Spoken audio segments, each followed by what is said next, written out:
오늘은 세상을 따라가지 말 것, 그리고 세상을 이끌어 가야라는 제목으로 고린도전서 6장 20절 이어서 보도록 하겠습니다. 오늘 이 단어를 조금 기억해 두셔야 됩니다. 영적인 상태와 동기. 기독교인들이 실패하는 경우가 많이 있습니다. 제가 어릴 때 왜 기독교인들은 저렇게 공부도 못하고 그리고 생활도 올바르지 않고 집안도 잘 못 사는 것 같고 특히 우리 집안은 왜 이렇게 평화롭지 않고 왜 지옥 같지? 이 생각을 많이 했습니다. 어려서 어른들한테 말하면 분명히 나보고 교만하다 그럴 거기 때문에 야 임마 그럴 수 있지 그럴 거기 때문에 말은 못했지만 제 마음속에 왜 기독교인들은 내가 흠모할 만큼 저렇게 뭐 존경할 만큼 이런 것들이 내 눈에는 안 보이지 하여튼 그런 질문들이 마음속에 있었습니다. 대부분 교회 안 다니는 사람들이 잘 살고 그리고 더 착한 것 같고 공부도 잘한 것 같고 그다음에 바르게 사는 것 같이 그렇게 느껴졌고 또 어린 눈에는 그렇게 보였습니다. 실제로 장로님 중에 굉장히 말은 잘하고 일단 말은 잘하고 그러시는 것 같은데 기도도 잘하시는 거 그런 것 같은데 밖에 나가 보면 그렇게 내가 흠모할 만큼 느껴지는 분들이 이렇게 보이질 않더라고요. 물론 그 어린 제가 교만해서 그랬을 수도 있습니다. 뭐 주변에 다 만나보지 못해서 그랬을 수도 있습니다. 그런데 나이를 들어가면서 교육자 생활을 하고 또 전도하면서 굉장히 현장에서 기독교인들이 어렵다는 거, 실제로 교회 다니면서 힘들다는 거 그렇게 많이 봤습니다. 그리고 더 좀 이렇게 충격적인 사실은 이렇게 막 전도 열심히 한다고 하는 사람들 또 굉장히 또 생활적으로는 많이 무너져 있는 그런 모습들도 많더라고요. 왜 그럴까요? 우리는 하나님이 주신 최고의 것을 가지고 있는 사람들이지 않습니까? 그리고 하나님께서 모든 문제를 해결한 복음이란 것을 가지고 있는 사람들입니다. 그런데 현실에는 응답이 없어요. 그러니까 그 결과 실패가 계속되는 겁니다. 뭔가 안 맞지 않습니까? 최고의 것을 가지고 있는데 현실에는 무응답인 거예요. 응답이 안 오는 거예요. 그러니까 응답이라고 생각하는 게 내가 뭔가를 열심히 해가지고 조금 이뤄내는 그거. 그래서 그렇게 열심히 뭔가 이뤄내서 좀 되니까 기도도 거기 하나에 속합니다. 열심히 기도를 했더니만 뭔가가 됐어. 그것도 하나의 그겁니다. 그러니까 뒤에 오는 응답이 뭐냐면 성취감. 그래 좀 뿌듯하다. 이런 것만 마음속에 많이 느껴집니다. 응답은 그거에 묻힐 뿐 실제로 응답이 없는 겁니다. 그러니 어떻게 됩니까? 자꾸만 가난해지죠. 그리고 무능이 고착화됩니다. 내 삶에 자리 잡게 됩니다. 이러니 어느 순간에 되는 게 없으니까 나중에 병까지 걸려버립니다. 마음의 병, 실제로 영혼의 병 걸리다가 육신의 병까지 와버리는 거예요. 이게 잘못됐다는 게 아니고 지금 그렇게 많은 기독교인들과 복음을 접했던 사람들이 그렇게 지금 살아가고 있다는 현실을 지금 이 시간 밝히고 있는 겁니다. 왜 이렇게 우리가 살아야 됩니까? 이거 빨리 끝내야 되지 않겠습니까? 그리고 이렇게 살더라도 이렇게 돼 있더라도 답을 가지고 있어야 되겠죠. 왜 그러는지, 그러면 거기서 어떻게 빠져나올 수 있는지 알아야 될 거 아닙니까? 제가 어릴 때 제일 답답했던 게 누가 나한테 우리 집안이 저렇게 지옥같이 살아가는데 우리 아버지 어머니 저렇게 맨날 막 싸우는 게 아니지 일방적인 그거지 폭력이지 그렇게 살아가고 우리 아버지는 답답하고 밉고 막 그렇고 우리 어머니는 너무나 불쌍하고 나 너무 생각하면 너무나 이렇게 낙심되는 일 많고 그랬는데 누가 나한테 속 시원하게 너희 집안이 이래서 그래 그렇게 말을 해주면 좋겠는데 한마디도 누가 말을 안 해주더라고요.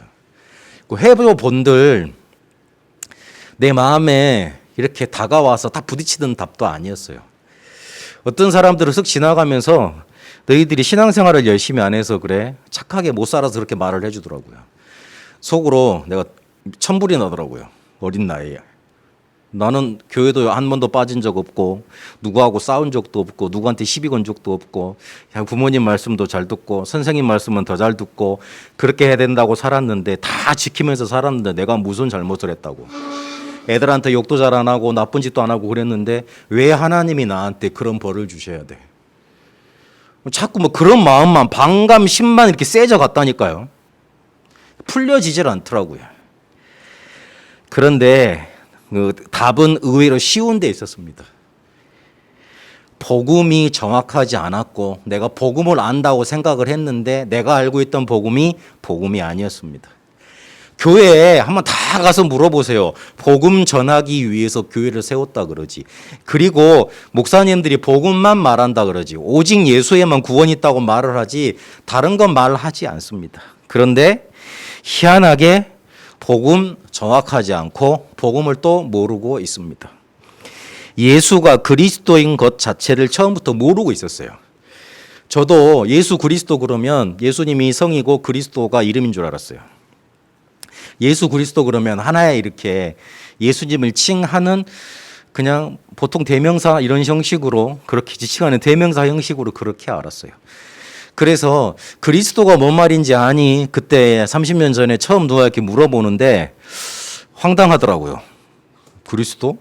예수 그리스도지 무슨 또 그리스도래? 그렇게 황당하더라고요. 그런데 예수님이 그리스도인 거 그리고 그리스도가 무슨 말이란 거 무슨 뜻이라는 거 차근차근 누가 나한테 설명해 주고 이렇게 성경 공부해 주기 시작했는데 그때부터 제 문제의 해답이 거기에 들어있다는 게 발견되더라고요. 더 충격받았던 건 그리스도가 나한테 꼭 필요하다는 거. 그거. 내가 미안하지만 겉만 신자였지 완전히 불신자였다는 거. 불신자는 요한복음 8장 44절에 마귀자녀 아닙니까? 그거였다는 거. 나는 꿈에도 생각을 못했는데 우리 집안이 흑암 세력이 완전히 장악돼 있었다는 거. 그래서 그리스도가 아니고서는 절대로 해결될 수 없었다는 거. 그게 저한테 확인이 되더라고요. 그때부터 한마디로 모든 문제 끝.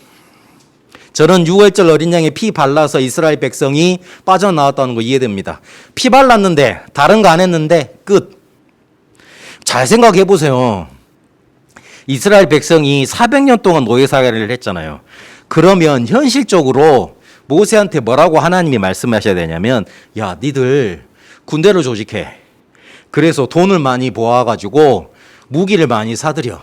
그리고 군사를 양성해. 그것만 부족하니까 외교력을 펼쳐. 그래서 애굽의 적과 손을 잡고 니들이 힘을 반란을 일으켜서 애굽을 무너뜨리고 탈출해 나와. 그렇게 말을 해야 돼요. 그런 방법을 제시해 주셔야 돼요. 그런데 그 방법을 제시하지 않고 뭐라고 그랬냐면 피제사 드려. 그러면 너희들에게 있던 저주 재앙 떠나갈 거야. 그렇게 말씀해 주셨습니다. 모세가 그 말을 알아들었다는 사실. 근데 기독인이 성도가 요 사실을 알아듣지 못하고 있어요. 내 문제가 피 없이는 안 된다는 거, 내 문제가 그리스도 없이는 안 된다는 거, 그것만 놓치고 있어요. 그러니 당연히 최고의 것을 최고의 것으로 받아들이지 못하고 그걸로 내 문제가 해결되지 못하니까 현실이 무응답이 될 수밖에 없는 거죠.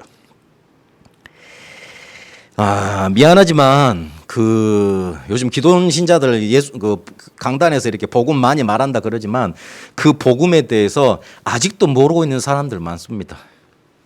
진짜 많습니다. 그래서 정확한 복음부터 내게 정리되고 확인되고 내가 이게 필요하다는 게 오직의 답으로 붙잡혀져야 됩니다.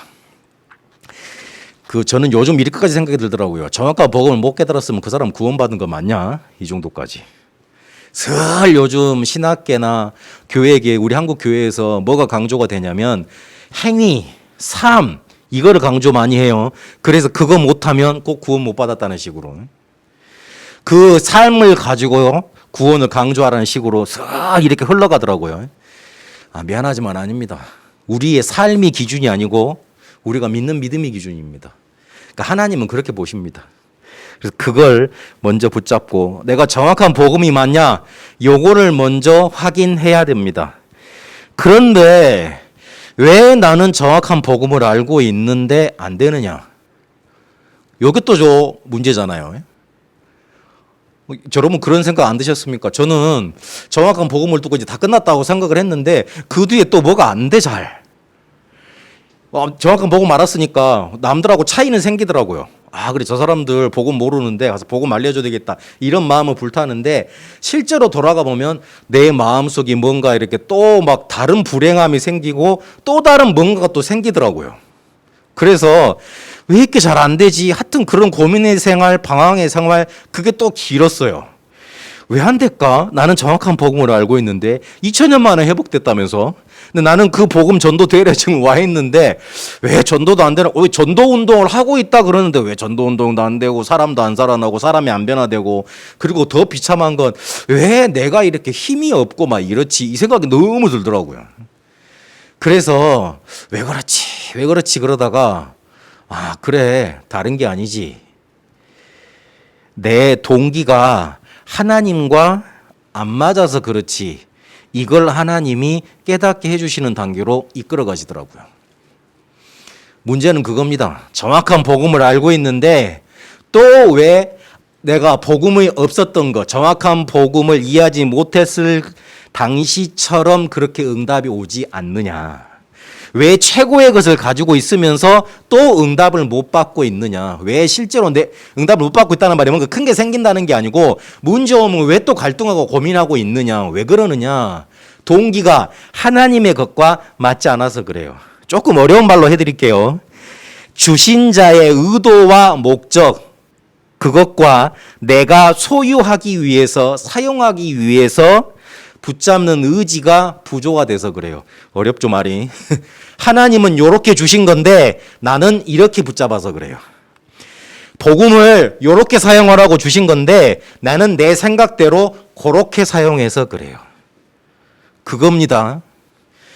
요 컴퓨터를 막 영상도 만들고 그다음에 무슨 프로그램도 해가지고 막 좋은 거 활동 작업으로 막 하라고 나한테 누가 사줬는데 나는 이걸 열심히 보고 그냥 넷플릭스 머신으로만 사용하고 있는 거예요. 그럼 동기가 틀린 거예요. 동기가 안 맞는 거예요. 나한테 이거를 세계복음화의 도구로 열심히 사용하라고, 잘 사용할 수 있을 거라고 줬는데 나는 이걸 가지고 게임 머신으로만, 그래 나는 저거 붙잡고 게임을 열심히 해야 되겠다, 그리 생각하고 있는 거예요. 일단 소유는 하고 있는 거잖아. 일단 내가 노트북을 갖고 있는 거잖아. 근데 이걸 사준 사람, 준 사람의 목적과는, 의도와는 틀린 거예요. 그러니 그만큼 뭔가가 안 나타나죠. 하나님은 우리에게 복음 주셔서 우리 문제도 해결받고 네 옆에 사람도 살리고 꼭 필요한 사람한테 살리라고, 전해주라고 줘놨는데 나는 전혀 그런 데는 관심 없고 그냥 나만 잘 살면 돼. 나만 괜찮으면 돼. 왜냐, 눈에 안 보이니까. 남들이 어떻든 막 힘들어 그러니까. 그래서 하나님의 것과 나의 것 요게 안 맞으면 자꾸만 내가 가지고 있으면서 놓치게 되는 겁니다. 요거 오늘 잘 기억하시고 조금 생각해 보셔야 됩니다. 하나님은 복음을 우리에게 살리라고 주고 그리고 뭔가 이렇게 전하라고 준 것인데 이게 안 맞는 거예요. 하나님과. 그러니 당연히 쉽게 말하면 하나님은 응답을 해 주실 수가 없죠. 그런데 여기까지 알아도 그러면 동기 바꾸면 될 거 아닙니까? 그렇다면 그 정확한 동기, 하나님과에 맞는 동기가 이렇게 그걸로 바뀌어지면 될 거 아닙니까? 하나님이 원래 주신 거로 맞추면 될 거 아닙니까? 근데 이거 아는데, 동기 틀렸다는 건 알고 있잖아요. 메시지 많이 들어봤잖아요. 근데 안 바뀌어. 그게 또 문제예요. 동기를 바꾸라고 메시지는 드렸는데 아무리 내가 동기를 바꾸려고 열심히 노력해봐도 안 바뀌어.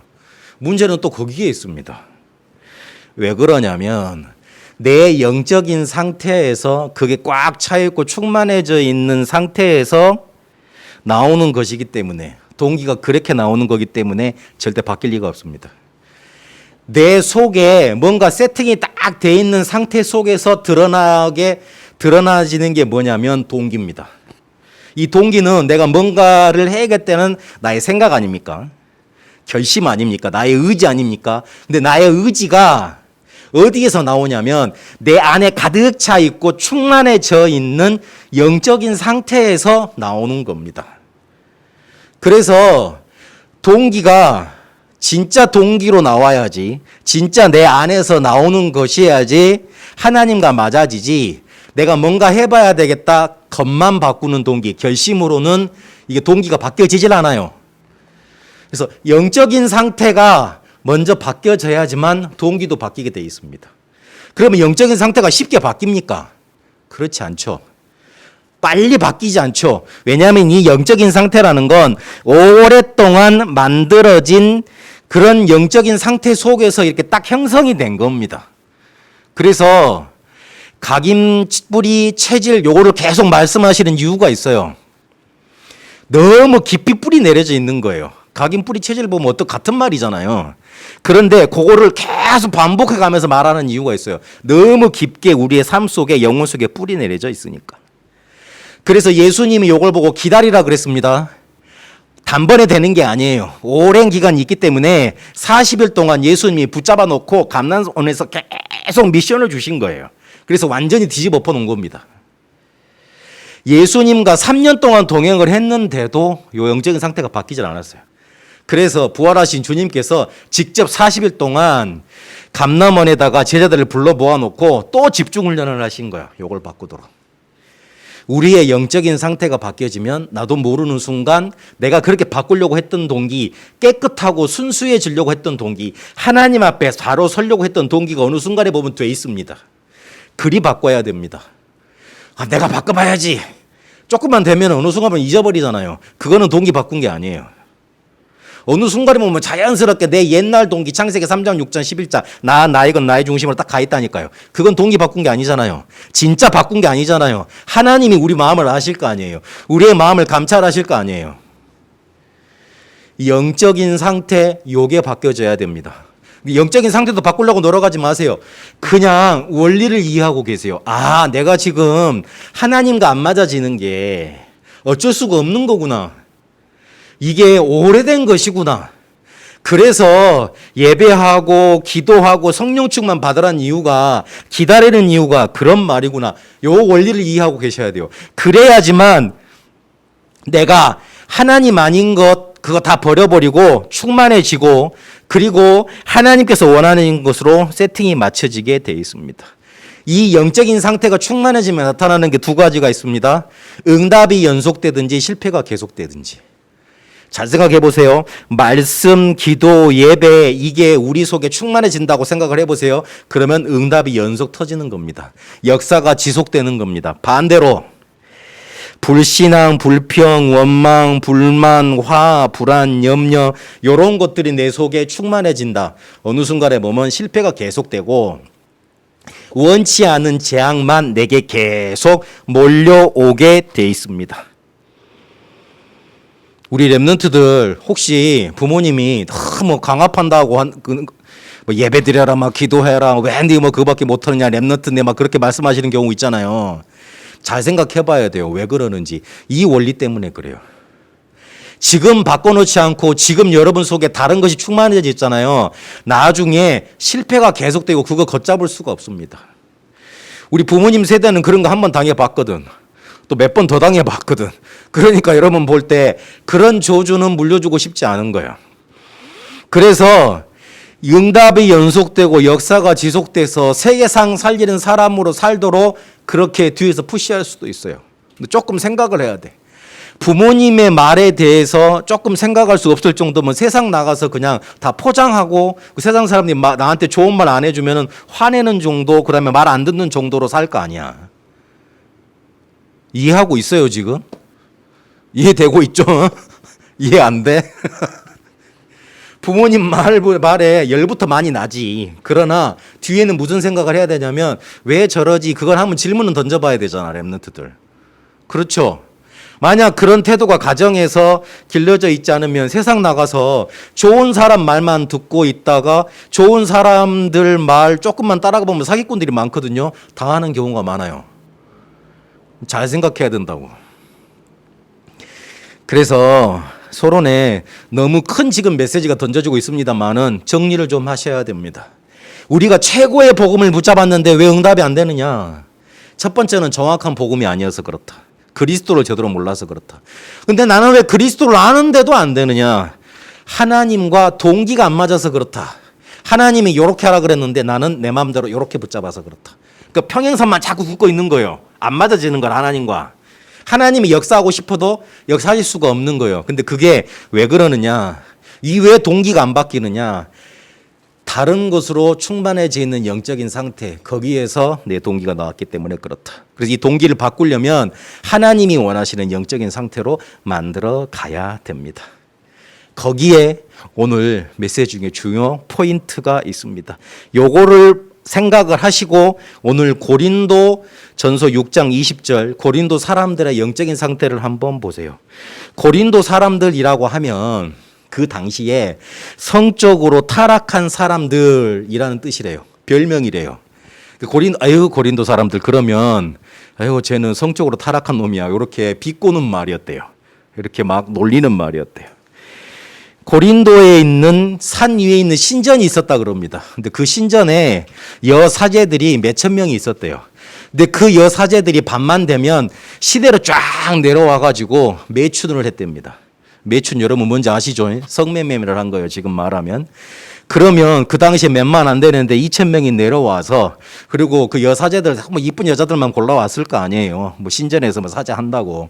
그런 애들만 골라와서 쭉 이렇게 성매매를 시켜놓으니 온 밤이 그냥 들끓는 거예요. 근데 그런 것들을 어릴 때부터 우리 렘넌트들 막 그런 고린도 사람들이 막 보고 자라왔을 거 아니에요.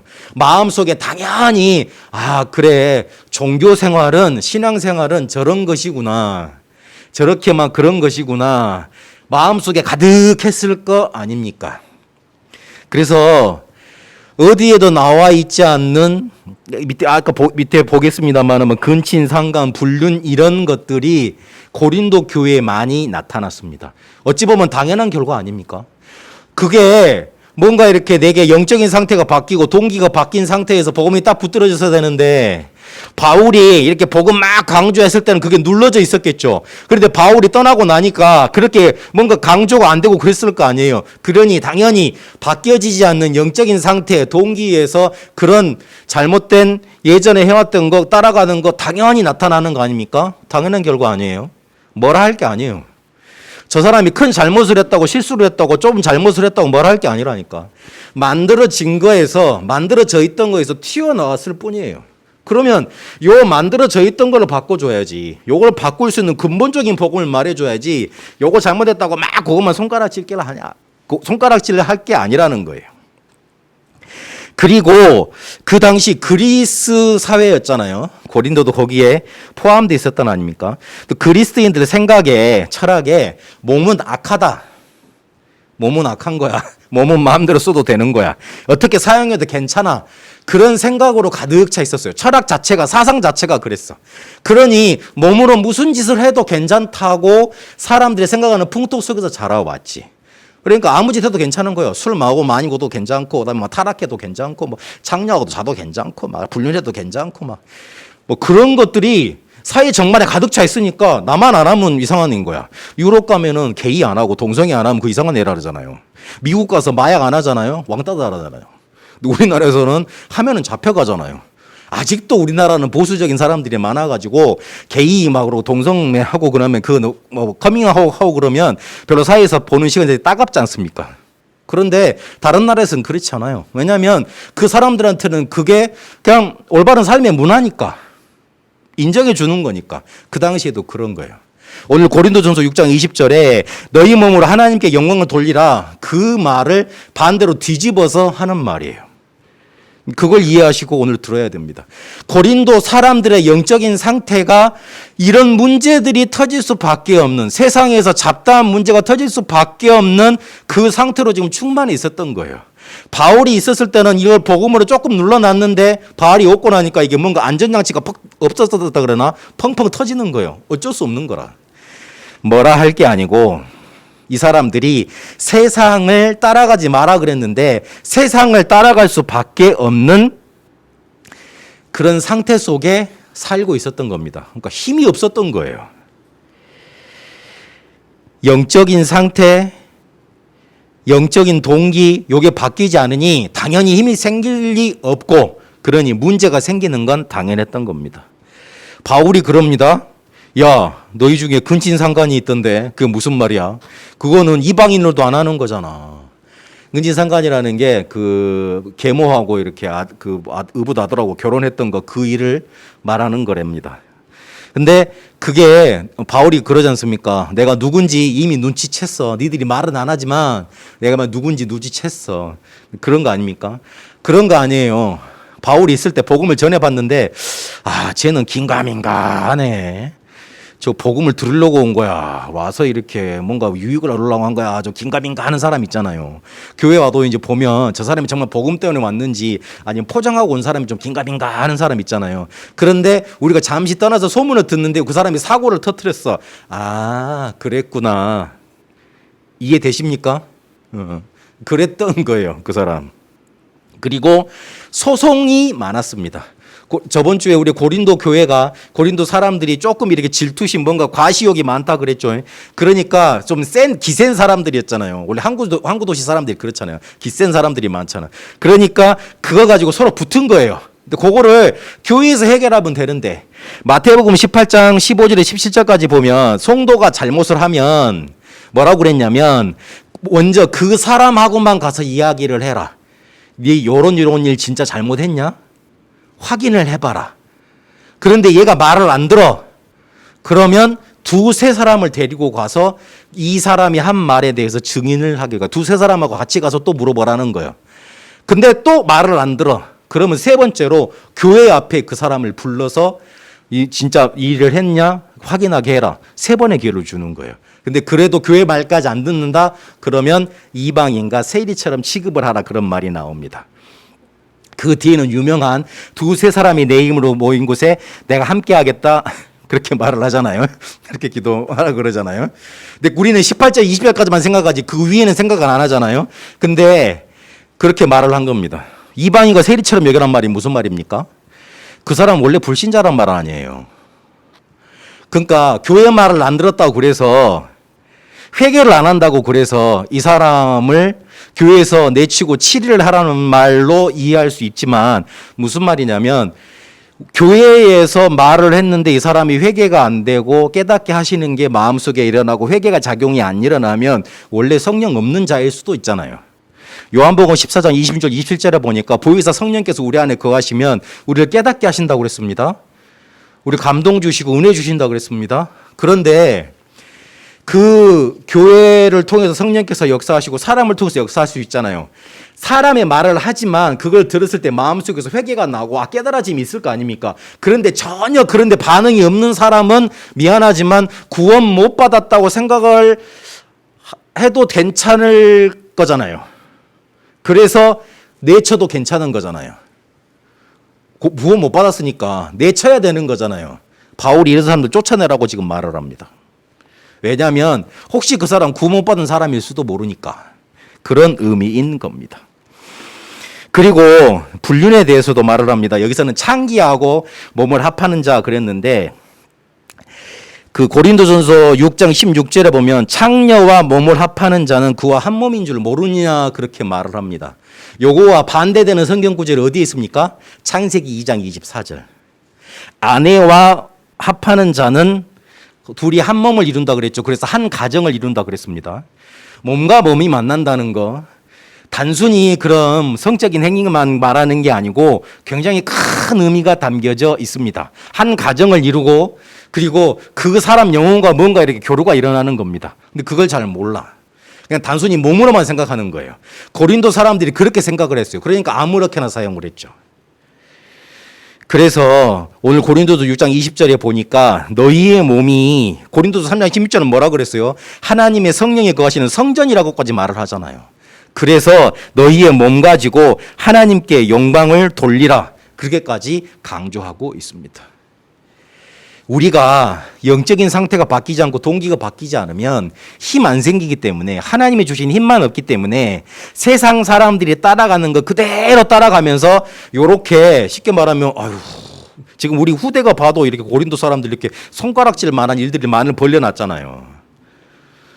이 사람도 욕먹으라고 말을 이렇게 적어놨겠어요.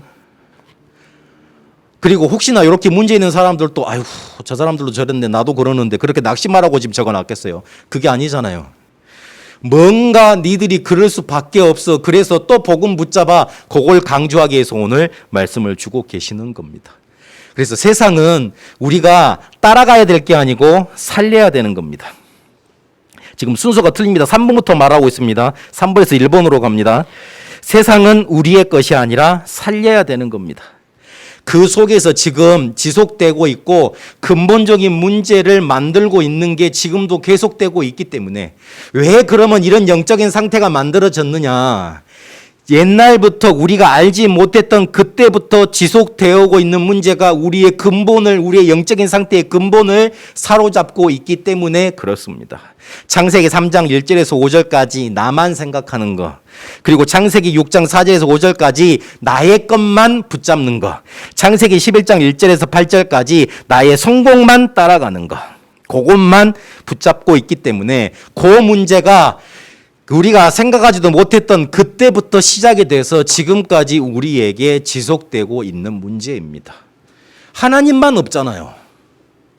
하나님 만나는 길만 없잖아요. 하나님이 원래를 우리의 세상에 두신 목적만 없잖아요. 결국은 하나님이 없는 곳이니 지옥 아닙니까? 그 지옥 속에 역사하는 게 사단의 역사 아닙니까? 이것만 우리에게 있으니 세상에서 막 손가락질 당할 수밖에 없는 일들이 우리 속에 나타날 수밖에 없고 고린도 교회에 나타날 수밖에 없었던 겁니다. 그래서 오늘 하나님은 우리에게 살리는 답을 주셨습니다. 그 답은 오직 그리스도입니다. 우리에게 지속되었던 문제가 창세기 3장, 6장, 11장의 문제가 맞으면 우리에게 주시는 답은 오직 그리스도밖에 없습니다. 고린도 전서를 통해 바울이 말하고 싶었던 그겁니다. 너희들이 그럴 수밖에 없는 그 영적인 근본을 해결한 그리스도, 그거를 붙잡아야 돼. 안 그러면 바뀌지도 않고 바꿀 길도 없어. 창세기 3장 15절에 여자의 후손이 오셔야지만 뱀의 머리를 상하게 하시는 겁니다. 우리의 문제 솔직히 우리가 해결할 수 있습니까? 할 수 없습니다. 그런데 여자의 후손 그리스도가 오셔야지만, 메시아가 오셔야지만 해결이 되는 겁니다. 창세기 6장 14절에 홍수가 일어나면 어쩔 수 없어요. 물 많은 것 같아도 마실 물도 없고요. 홍수 들어오면 막을 수도 없고 그냥 그 안에서 조용히 죽어야 됩니다. 홍수에서 살아남는 길은 방주 안에 들어가는 거예요. 다른 게 할 게 없습니다. 살 길이 단 한 길밖에 없어요. 방주 안으로 들어가야 돼요. 방주 대신 그리스도를 붙잡아야 됩니다. 창세기 12장 1절에서 3절까지 보니까 떠나라 그랬습니다. 그래서 어디로 가라 그랬냐? 내가 지시할 땅이라고 그랬습니다. 내가 지시할 땅이 어디였냐면 가나안 땅이었습니다. 가나안 땅은 그리스도가 오셔야 될 땅, 메시아가 오셔야 될 땅, 창세기 3장 15절에 주인공이 오셔야 될 그 땅이었습니다. 다른 거 다 버리고 그리스도께서 우리 속에 오시도록, 그리스도께서 우리에게 언약으로 붙잡혀지도록 그렇게 언약을 붙잡아야 됩니다.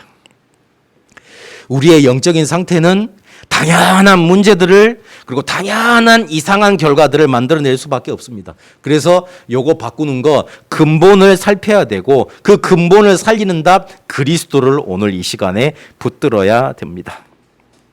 말씀을 맺겠습니다. 우리가 결국은 힘이 있어야 돼요. 오늘 말씀 주신 것처럼 세상을 따라가지 않고 세상을 이끌어가려면 힘이 있어야 돼요. 힘이 생겨야 돼요. 시편 1편 1절에서 6절까지 보니까 복 있는 사람은 악인들의 꾀를 쫓지 않고 죄인들의 길에 서지 않고 오만한 자의 자리에 앉지 않는다 그랬습니다. 악인들의 꾀가 뭡니까? 나만 생각하는 거잖아요. 자기만 살라고 꾀를 부리잖아요. 결국 남을 살리기 위해서 꾀 부리는 게 아니거든요. 나만 살려고 그러는 거예요. 창세기 3장 아니에요.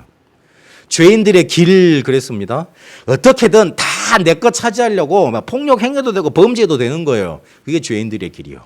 오만한 자의 자리라 그랬습니다. 나 성공하고 그리고 아유 하나님 그 필요 없어. 그게 오만한 자의 자리입니다. 창세기 11장이지 않습니까?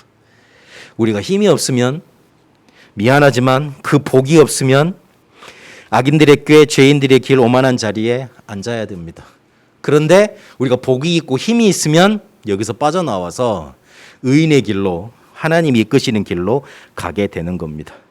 고린도 후서 4장 7절에서 10절까지 보니까 우겨쌈을 당해도 쌓이지 않고 답답한 일을 당해도 낙심하지 않고 박해를 받아도 버림받지 않고 거꾸로 트림을 당해도 망하지 않는다 그랬습니다. 주변에 문제가 아무리 망해도 쉽게 말해서 살아남는다는 거예요. 어떠한 문제가 와도 괜찮다는 거예요. 그리고 어떠한 고민 갈등이 있어도 망하지 않는다는 거예요.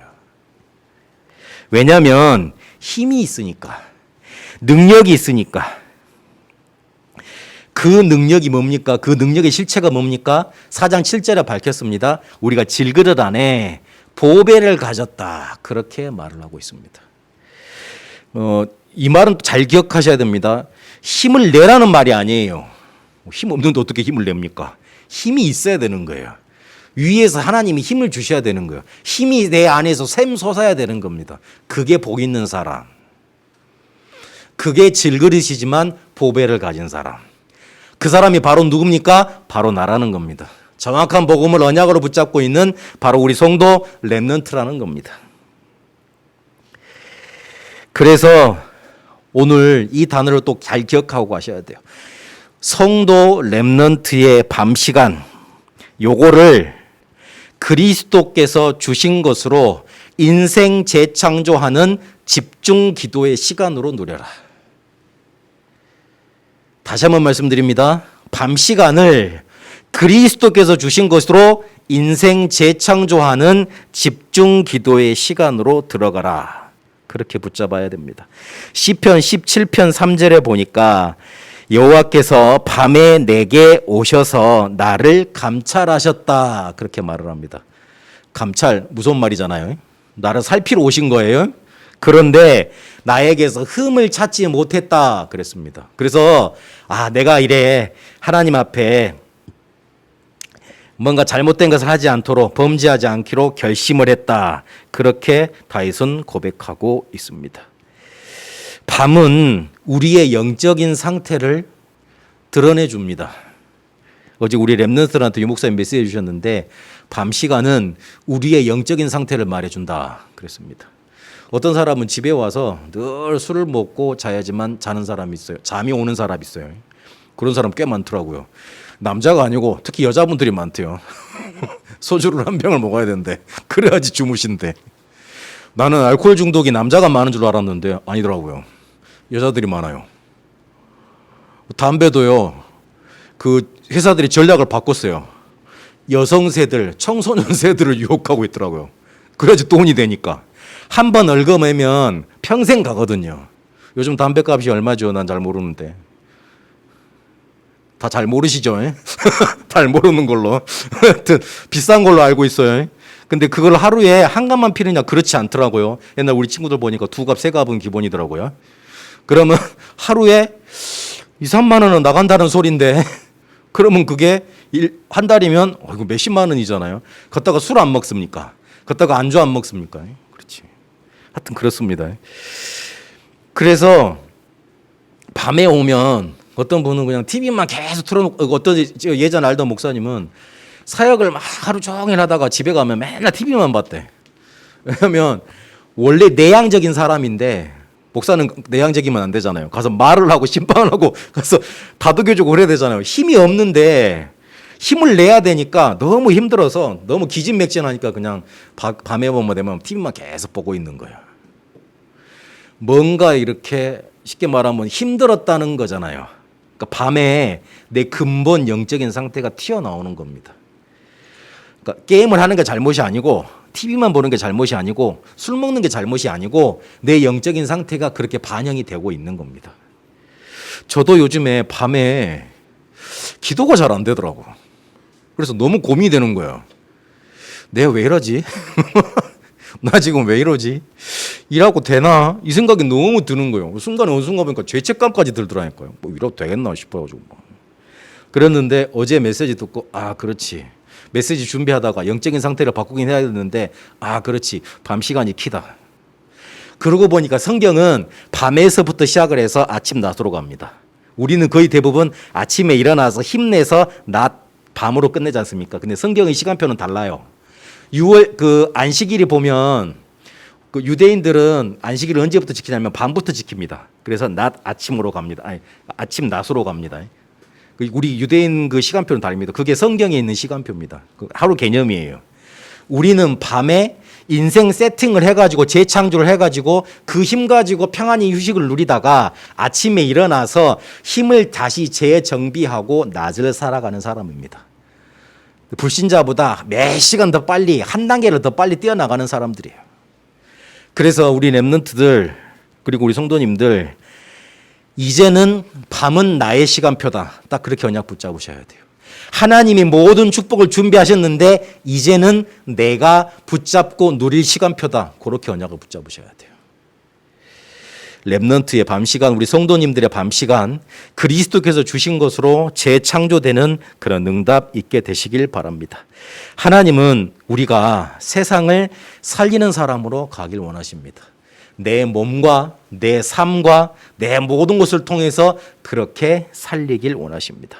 이번 한 주간 밤시간을 승리하시고 인생 재창조되는 집중기도의 축복 누려가게 되시길 바랍니다. 살아계신 하나님 감사합니다. 세상을 따라가지 않고 세상을 이끌어갈 수밖에 없는 힘이 우리에게 넘쳐날 수밖에 없도록 우리에 있는 동기가 바뀌어지고 우리의 영적인 상태가 바뀌어지고 정확한 복음이 붙잡혀지도록 인도하여 주옵소서. 그래서 힘이 생겨나 영적인 상태가 바뀌어질 수밖에 없도록 나의 시간표를 누릴 수 있도록 우리의 밤 시간을 그리스도께서 주신 것으로 인생 세팅할 수 있도록 인도하여 주옵소서. 살아계신 우리 주 예수 그리스도 이름으로 기도합니다. 아멘.